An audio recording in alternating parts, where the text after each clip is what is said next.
Welcome to this Oasis podcast, and thank you for joining us today. My name is Glyn Fussell, and I'm one of the Oasis directors. In this series, I'll be introducing you to some fascinating people we know and work with. People who lead, people who coach, people who facilitate and develop others, and the organisations they're part of. We offer you their points of view to spark inspiration and insight to help you, your teams and your organisation make a positive impact in practice and through relationship. More and more people are waking up to the benefits that coaching and mentoring can bring both personally and professionally. But what is coaching and mentoring? How does it work? How can it benefit individuals and the organisations or groups that they're part of? And what does it really mean to take a head, heart and soul approach to that work? This podcast will help explore a deeper way of coaching and mentoring. It will be great for you if you're someone whom others seek out for help and advice, if you yourself want to become a coach, or if you already work as a coach mentor and want to deepen your practice. In this podcast, you'll hear a conversation with the founders of the Coaching and Mentoring with Head, Heart and Soul program, Carole-Ann Jones, and myself, Glyn Fussell, talking about why this approach is so important to us and what we've learned through many years of practicing a whole person approach to coaching and mentoring. So what exactly are we talking about, Carole-Ann? What's coaching and mentoring from your perspective? So I think that's a good starting place. I think many people look for a crisp and tight definition, often to differentiate between the two. But I think the lines between coaching and mentoring are becoming much more blurred. So whilst they've got disciplines that start from different places, they have different roots. Coaching started really out in the field of sports psychology, and mentoring has a much longer tradition, that of the role of experienced advisor. But a lot of it's shared. A lot of the skills of coaching and mentoring are shared. And essentially both are providing the client with a safe and structured thinking space. Yeah, I completely agree. And there's something about how that world, the world of coaching and mentoring, has changed over the last 30 years, because it's a relatively modern discipline, isn't it? Yeah. And I think the world of organisations and organisational life have found the benefit really of one-to-one help.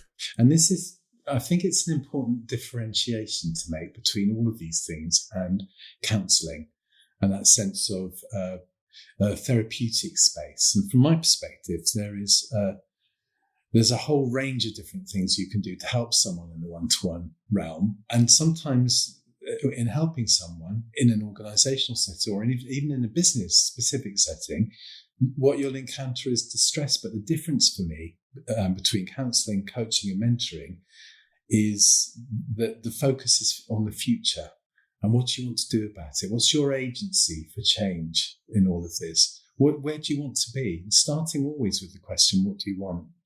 So something about it being developmental rather than remedial. When I trained as a coach many years ago, my at that time chief executive said to me, but why would you want to coach? It's just working with losers. There's that sense of there being a kind of, you only really see coaching out for something wrong. That is not my experience. Quite the reverse. Yeah, I think it's been repositioned clearly over the years, and I think people who are looking to develop, it's really about accessing the potential in people, and often giving people the skills and confidence to access their own inner strengths, their own competencies, the things that they naturally could bring, just bringing them out to the fore. Someone once described it to me as using applied psychology in a one-to-one environment to help someone facilitate their growth and learning. Oh, I like that. I like that definition. And it's important if you're doing that to know what you're doing. But fundamentally, for me, the biggest gift you're giving is time and space to think and listening, really deeply listening. So the kinds of places where coaching and mentoring might happen, you've already mentioned in organisational settings. So people will often choose to have coaching and mentoring when they're wanting to make a career transition or go for a promotion or they're dealing with something tricky. They've got a member of staff who's hard to manage. They don't have the confidence yet to step into what they know they can do. And also, I see a lot of leaders who are trying to work out, where does their work life and their home lives, where do they separate that out and where do they bring that together? So how do they get a balance? And that's quite prevalent at the moment. Yeah. And how do they have the confidence to really go for what they want in life? Yeah. And when I mentioned earlier that I think the industry, if you can call it an industry, has changed over the last 20 to 30 years. What I've noticed is that the approach, which is fundamentally non-directive of coaching, of asking questions in order to help the other person unearth their wisdom, their resources. There's been a move, I think, over the last few years towards a more holistic approach of what does that person need? Maybe sometimes what they need is a little bit of advice, and that's where the mentoring comes in. But knowing what to do when is part of, I think, what fascinates you and I. So I think having the ability and the opportunity to access the whole realm, really, of coaching skills from the very non-directive, just offering silence, a space for the individual to think, right through to, at times, a more guiding approach. And having the fluidity and the judgment to know when to access one or the other. That's a skill, really, and that takes time to practice. Absolutely.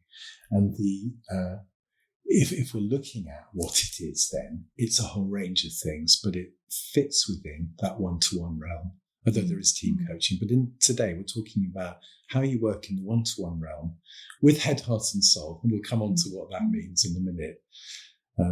But I wonder whether we could talk a little bit about why you and why I have got interested in this way of working in the first place. And in our program that we run, Coaching and Mentoring with Head, Heart and Soul, we always start from the person's biography in terms of what is it about your life that's led you to want to work in this way. And I suppose the belief there is that you already have lots of the skills you need in order to be able to do this really well. But what's your story? I guess the starting place is really young. So I think I probably developed listening skills from a very early age. Part of a big family, I was probably the quieter one. I did a lot of observing and listening. I think as I got older, I got interested in sport. So I experienced being coached and coaching others in that realm of sport. And I guess my route then went into organisational life as a HR professional. It's where I got really interested in what motivates people. Why are people in work, and what is it that they're engaged in, and what keeps them in work, what would motivate them to develop. And I guess I looked at that for myself as well as for others. And observing leaders and having the experience of great leaders and those that, for me, did demonstrate strong coaching skills and developmental skills, and some that didn't. So, the experience of both, really. They're always great teachers, those that didn't. Yes. There's so much you can learn for yourself for the future. So I think, I developed a real interest in people throughout that earlier life. And then at a career change point, I took leave, took a career break, and it allowed me to really pause and think about what did I want to do for my long-term career. So I completed a master's in coaching and mentoring, and that gave me a really strong grounding in the skills, the models, the different approaches that are around. And I guess I was searching for something that kind of was more integrative, that brought all of the realms together, that allowed more space, really, to operate. So it was really through my master's and through my work at Oasis that I got interested in, how can coaching and mentoring really transform the workplace? It was part of my research, my dissertation research. And so that's where it started, really. And then we developed the coaching and mentoring program as a result of it. And how about you, Glyn? Well, I often think about my response to that question. I remember as a child being fascinated by trying to understand others, and I was addicted to problem pages in women's magazines. So I would avidly read them and the agony aunts' responses, and I'd think, "Oh, wonder what I would say." I've always had, I think, a firm belief in the power of listening and being able to create a space. And I've had lots of help myself in my life. I have made different forays into the world of helping. I was an actor for 12 years, so having to imagine myself into someone else's shoes was part of the territory for that.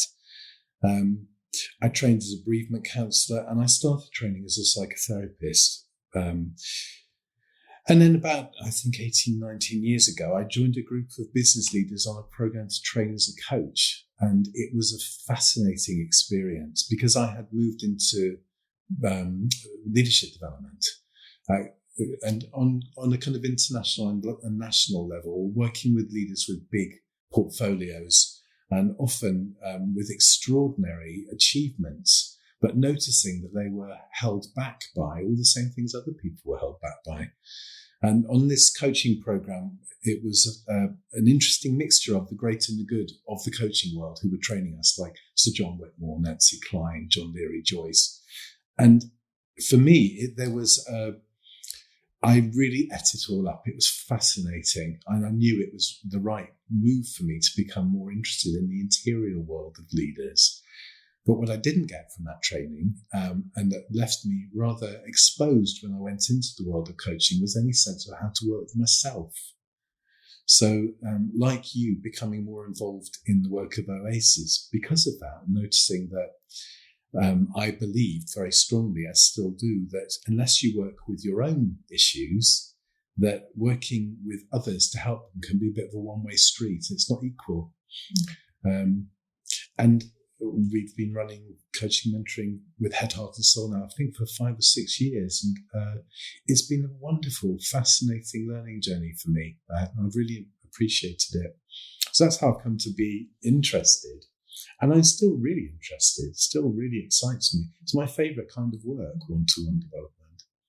It's really interesting, isn't it, how people can come from different worlds, very different realms, and come into the coaching and mentoring space, and everyone has something to offer, particularly if they're willing to work with their own stuff as well as other people's. Yeah. A dear mentor of mine reminded me that you can really only go as far with your clients as you're able to go yourself. Yeah. So the importance there really to be conscious of your own learning, conscious of your own development. Yeah, absolutely.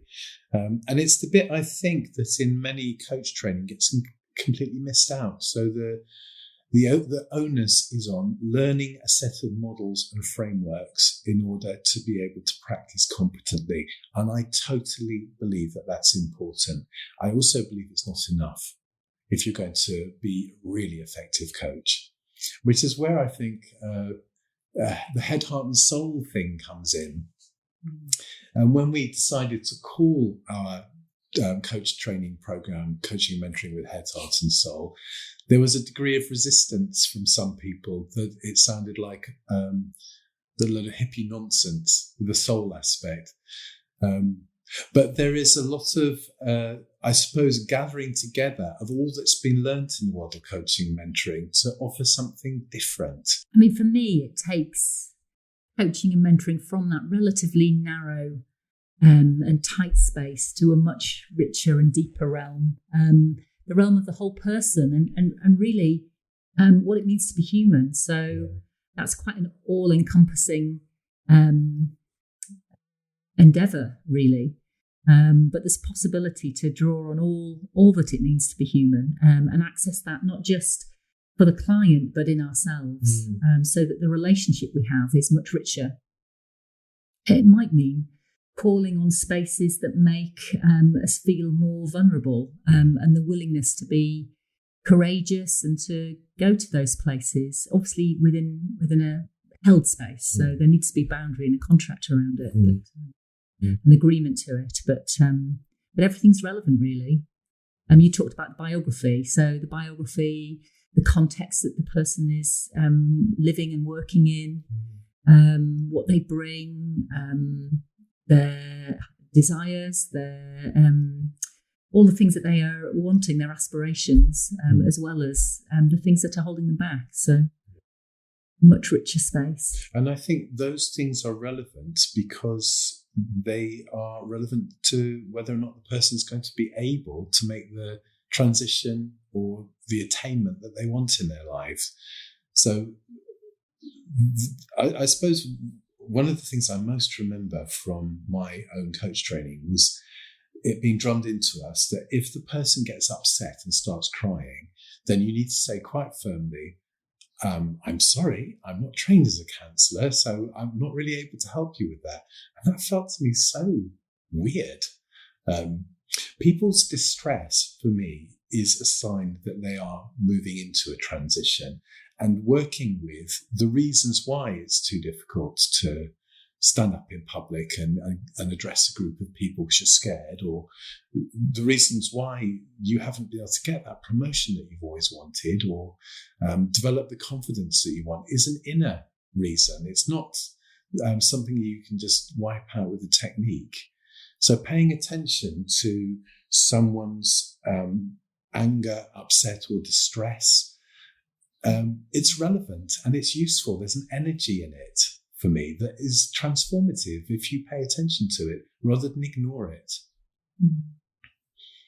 So you're bringing with you, or you're working with the things that hold people back and what sits at a much deeper place than skipping forward with a quick win. I think that's part of it, isn't it? Is looking at what does a person really want to develop, and are they up for it as well, really? And it's interesting when people ask us what's different about taking a whole person approach to coaching. For me, it's the willingness to meet the person where they are and wherever they are. And I very clearly remember having a client who had just been through a bereavement and whose ability to do the thing they wanted to do, which was to be more strategic, was entirely hampered by the fact that their whole being was consumed with sadness. And they were only really able to move into being able to access the strategic thought when their sadness had been acknowledged, and in the most gentle way. It's not therapy, but it's acknowledging and exploring a little bit, allowing some expression for the emotional, because the emotional is another form of intelligence and data that we ignore at our peril. And it requires us to be tuned in, doesn't it, to what are our own emotions picking up in this place, yes. In order to be at the same pace as the client that we're working with. And that doesn't mean that there isn't a robust theoretical framework that supports all of this practice. So I am a firm believer in coaches having that and reading as much as they can, understanding what the psychological constructs are that people have in their lives that stop them attaining or enable them to attain what they want. But then what you're mentioning is that learning as a coach to treat your own emotional response to what you're hearing and seeing and experiencing as a barometer to pay attention to rather than ignore.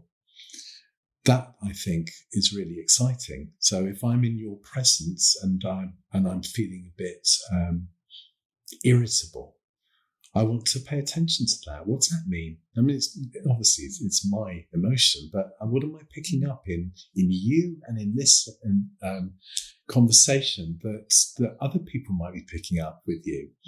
And rather than pushing that to one side as unprofessional, it being, oh, that's interesting.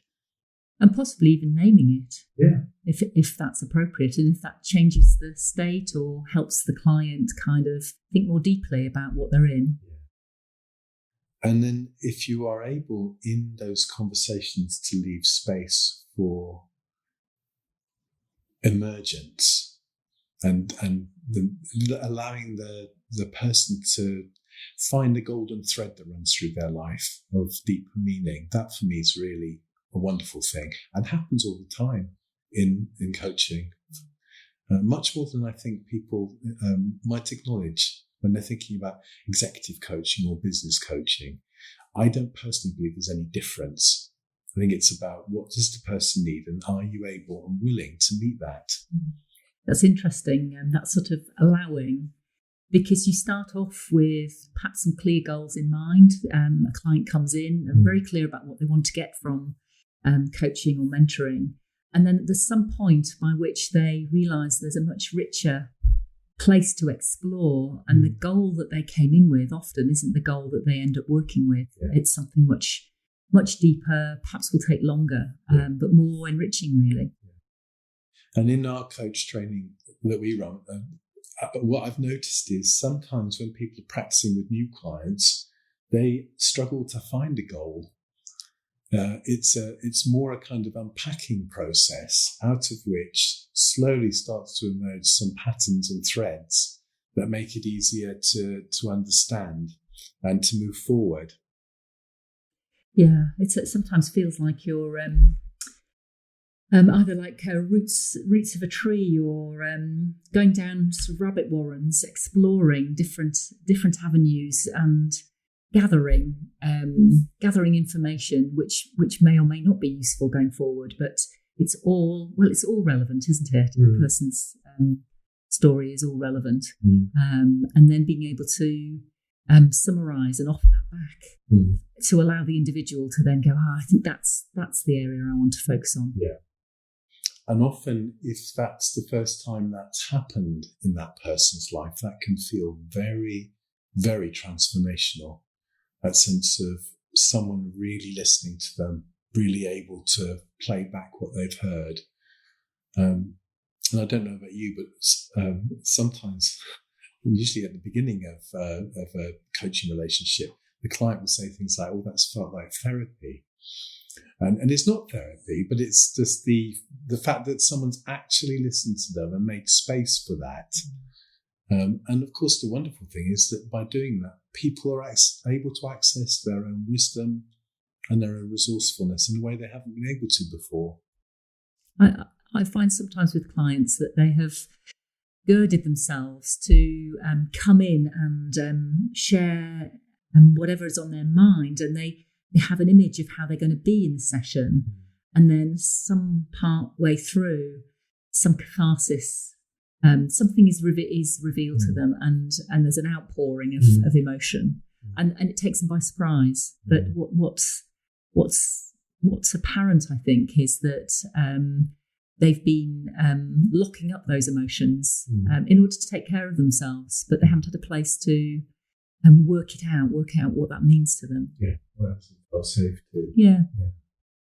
And we've been alluding to some, I suppose, philosophical principles that we work to in our practice, which are fairly common philosophical principles, and they're those of humanistic psychology.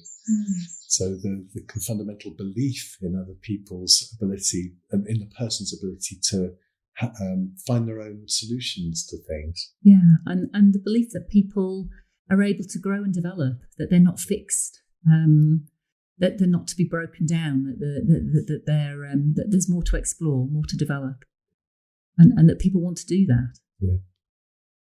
I think maybe it's a cultural thing, but built into people's. If people haven't experienced coaching and mentoring before, sometimes when they come to coaching and mentoring, what they expect is an old expert model. So it's like, I've gone to the doctor and you're going to tell me what I need to do and how I need to do it. Now, I might have a view as a coach and a mentor of what they might need to do, but I have to suspend that for quite some time, much longer than would seem like the right amount of time, in order for them to get clear on what they want. And that's that can create a bit of tension to start with. You know, I thought you were the expert, I've had said to me, and I am not the expert, but I can help you find your expertise and an answer that's suitable and sustainable for you. And maybe sometimes people are coming in wanting you to be a mentor when what you're offering is something much more non-directive. So having to be clear about what is the role, what is the role that you're offering, and how far will you strain into offering advice or not.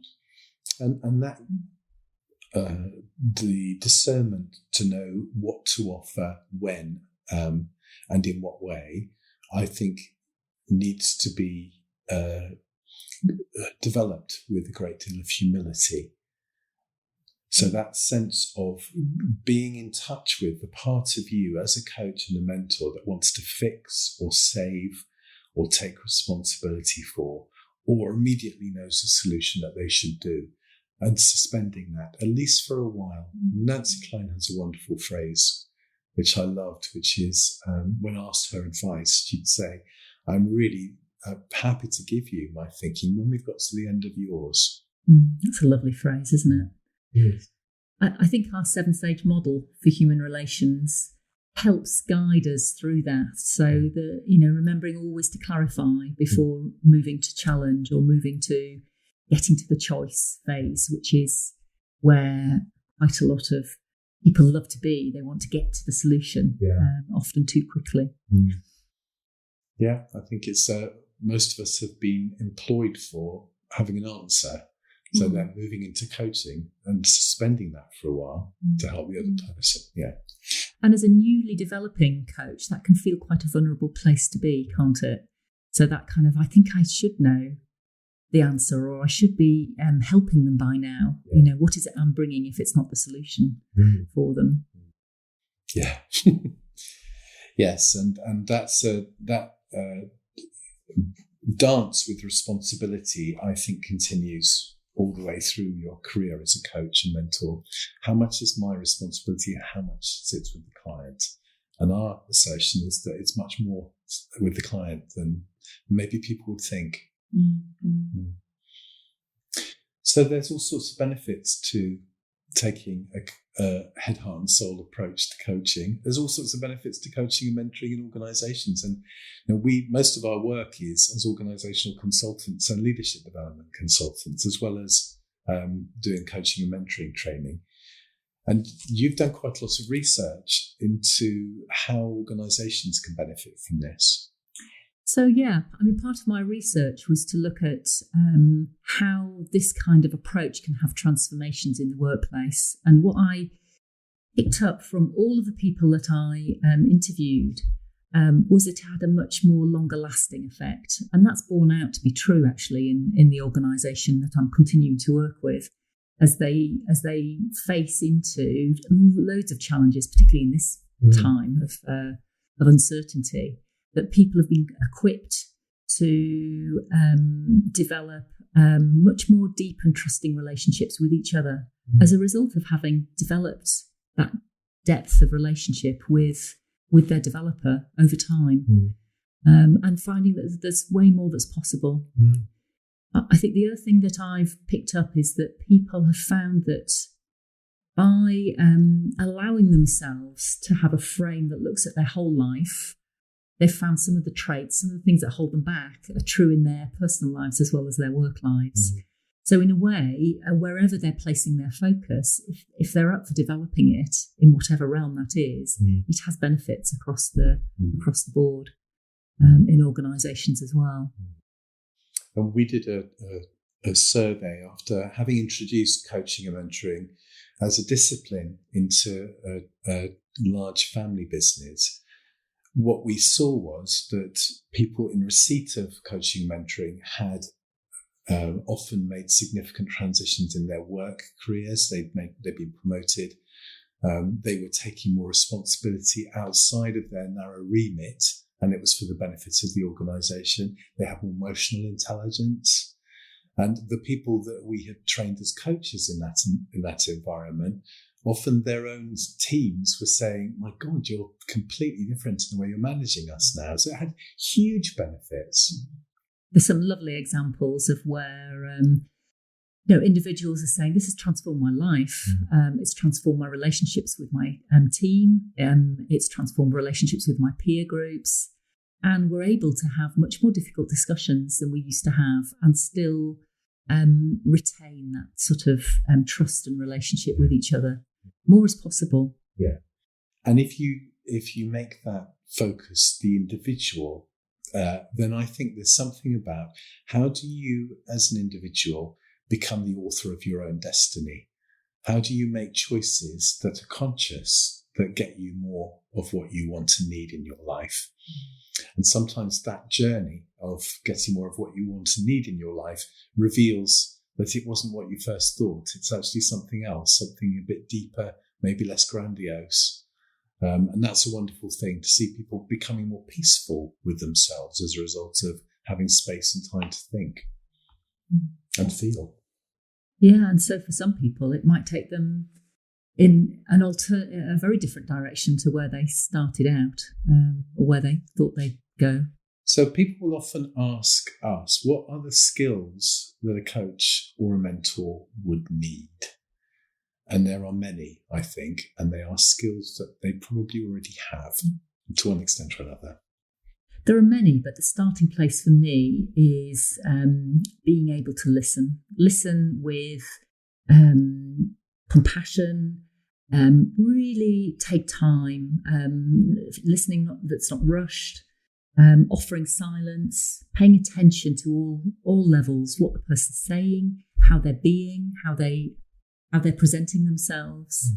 And listening to yourself. What's your own internal space, your own gut saying about what you're picking up about the client? Because there's just loads of clues, really, loads of things that you'll gather that may or may not take you down in a certain direction. So listening for me is really the starting place. And asking really great questions, incisive questions that allow the person to really stop and really think themselves. I often, a client might say, oh, that's a good question. And then they're a bit stumped for a while as to how to answer it.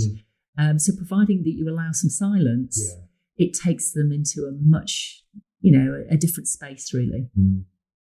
Yes, and silence is such a powerful tool to be used judiciously, I believe, but it can be so powerful. And it's not just the absence of noise, it's a conscious choice to leave space for. And as you say, people will walk into that and find more rooms than they thought were there to start with. It can be quite unnerving for a developing coach because their sense is, I should be offering something here, I should be doing something more. But actually, the more isn't needed, it's the less that's needed. Yes, and the developing coach will often be thinking, I believe, about what's the clever question I should ask. And incisive questions are really an art, and they do require practice and they do require diligence and consciousness. But at the end of the day, really, you're there with another person in a room and you're paying attention to them, and they will give you clues as to what to ask if you are relaxed enough to be open to those, as opposed to thinking of the clever question, which is usually a bit bamboozling if it's too clever.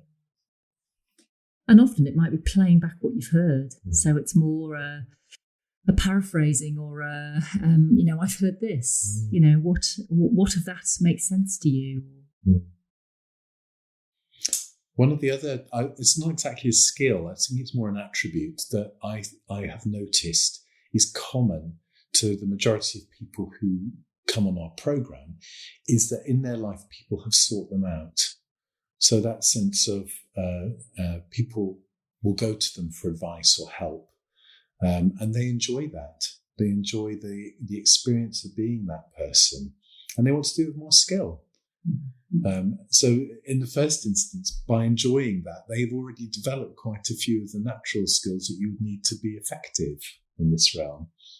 I think one of the things that I have found with taking a more wholehearted approach is that understanding the client to a level where you can ascertain how much challenge is this client able to receive, and being willing to challenge. So that sense that perhaps you'll only go as far as you feel capable of challenging yourself. But I think it requires us being prepared to go there, prepared to offer more challenge than perhaps an individual might be used to. And that might be in the form of feedback. It might be in the form of a really crisp question, an incisive question. It doesn't need to be a strong challenge, but something that provides some movement for the client. Yeah. And of course, having that agreement with the client that that's okay in the first place. Because often they'll say, I want to be challenged, but it's different when it happens. And at the beginning, they may not know what that means, or they think that'll be fine until they kind of realise that something's shifting in them. Yeah. So I think what that tells me often is the contract at the beginning is one that needs to be kept alive and almost rechecking with the client as we go along in the relationship. Is it, what are the boundaries around this, and are we okay here? Yes, and it may be in hearing all of this, listeners that are thinking about being coaches might think, my God, that's a lot to do. That's a lot to remember. And it is and it isn't. I think there's a phase that you go through where it's a lot to remember, and then something happens. Maybe it's unconscious competence starts to kick in where it's okay. And all the frameworks and models support you, but you're not constantly thinking about them. But for me, one of the most important attributes that you need is a willingness to work with yourself as a learner. So that constant drive to continue to learn about yourself and about your practice, which is where supervision comes in. And I think this is what surprises people most about the programme is that opportunity to develop themselves, and that being a requirement. That sense of what am I, how am I developing as a person? How is this way of being helping me? And from a supervision point of view, how am I being in the relationship with the client? And how conscious am I of what I am doing and what I'm offering? And in that, as already mentioned, is their relationship with responsibility, with the desire to fix, with the desire to punish, whatever comes up. Because we're human, these things come up in all of us, and it's about paying attention to them. And it's also a place where people can come and kind of go, oh, that felt difficult, or I struggled at that point. It becomes a restorative space, the supervision space. It's the place where you can be just you with a person who is not wedded in the outcome with the client. Their focus is on you, and what do you need to stay restored, to continue your own development as well. So I suppose in summary, there's a kind of what we're saying is this is deeply rewarding work. It's deeply satisfying, and it requires you to have a robust practice based on really deep thinking, but also a deep humanity and a willingness to work with yourself. And I think all of that, despite the seriousness of it, can be enormous fun and a lovely, enjoyable way to work with people. It's some of my most rewarding and sustaining work, that the opportunity to assist a person in some of the big questions that they're facing in their lives, and to find ways forward can be really rewarding. Yeah, absolutely. And that might mean paying attention to trying things differently. So being more creative, working outside, using music, using imagery, poetry, whatever you feel comfortable doing that's in service of the client, and seeing what works. So John Heron has a really helpful way of looking at this, which is there are no mistakes, only information, that we're constantly having to learn and adjust according to the human being that we're working with and what that's evoking for us. I think that's a little bit like the dance that you described earlier. So there's movement, and there's always another place to go. There's another question you can ask. There's another avenue to follow. Yeah. I think for me, we come into this work perhaps with some things being overdeveloped and some things being underdeveloped. And I think when I came into the work, the realisation that I could bring more of how we work physically and experientially into the space. So I might favour going for a walk with my client as a way of using movement and using the natural surroundings as a way of providing metaphors, really. So, we might reach a stile, and that might be a place to talk about a challenge that you might be overcoming, or there may be natural points along the way that allow pauses and to use the space around you. Movement creates movement, doesn't it? When someone's stuck, going for a walk with them can work wonders. It's also enjoyable for the coach. Yeah. So if I am in a position where I'm wanting to develop these sorts of skills myself, maybe I want to be a coach, there are all sorts of steps people can take, but there's also, I think, some potential pitfalls. I mean, I think there's a whole plethora of programs of ways of developing these skills, and often a kind of get the skills fast, learn over a weekend, a quick approach. For me, this is a much longer commitment to developing yourself at a much deeper level. So whilst gathering frames and models and reading is all really helpful, I think having a way of structuring that learning, of being willing to develop yourself at a much deeper level. That requires a community of practice, to use that rather overused phrase. So a group of people to learn with, where I'm going to be challenged and supported to try out new things. And where you're learning from each other. So you can be both the client and the coach in the space.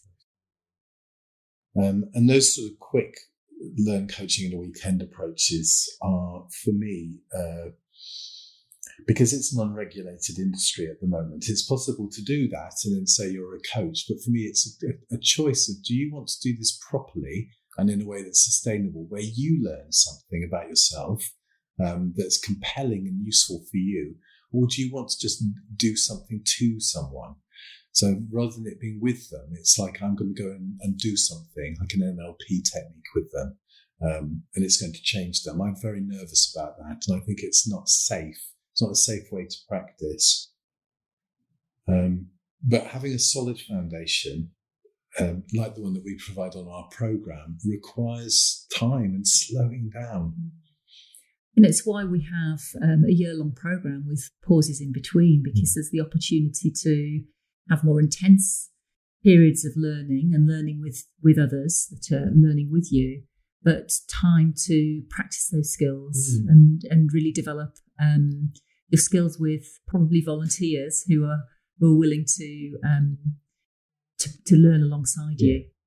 But if you don't want to do a coaching program, but you want to improve these sorts of skills, I think a really good place to start is to become more conscious of the quality of listening that you're able to bring in any given situation.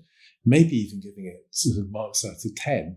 If you're in a situation where it's hard to offer high quality listening, just noticing what are the circumstances here that are preventing me and what could I change about it? So that level of consciousness around that core skill will make a big difference if you do it in a way that doesn't paralyze you. Yeah. I think another way is to become a client. So have the experience of being coached from someone who you trust. But that's a way of gathering and noticing what is the coach doing in this situation. You're developing yourself and you're getting a much deeper awareness of how are they being with you.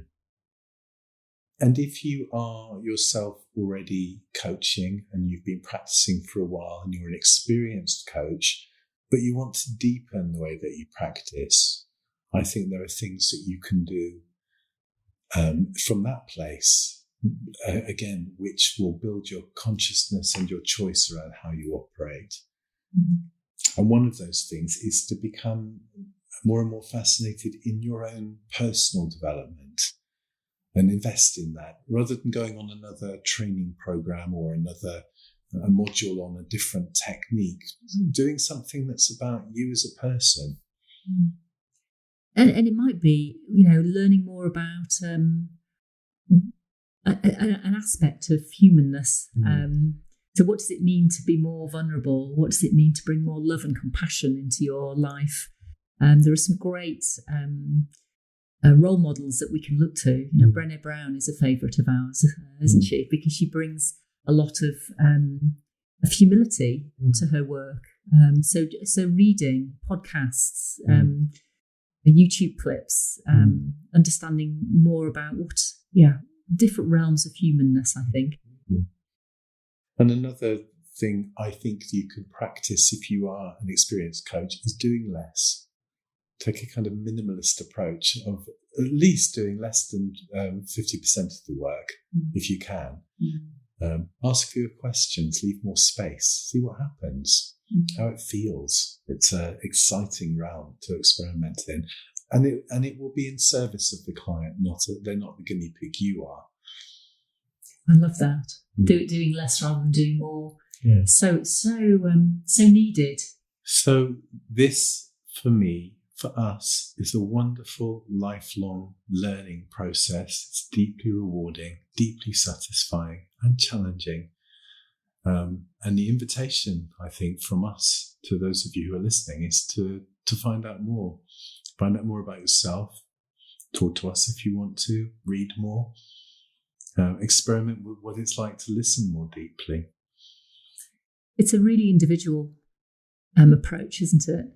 So people coming from all realms, all walks of life, and working out whether or not you want to essentially provide a space to help another person, and to do that with real heart, real warmth, compassion, depth. And to start somewhere. Yeah. Thank you, Carole-Ann. Thank you, Glyn. Thank you for listening to this Oasis podcast. We hope you've enjoyed listening and that it's given you plenty of food for thought. You can subscribe to our podcast series and listen out for the next episode. And if you'd like to know more about the work we do or to get in touch with us, do so via our website, oasishumanrelations.org.uk. Thank you.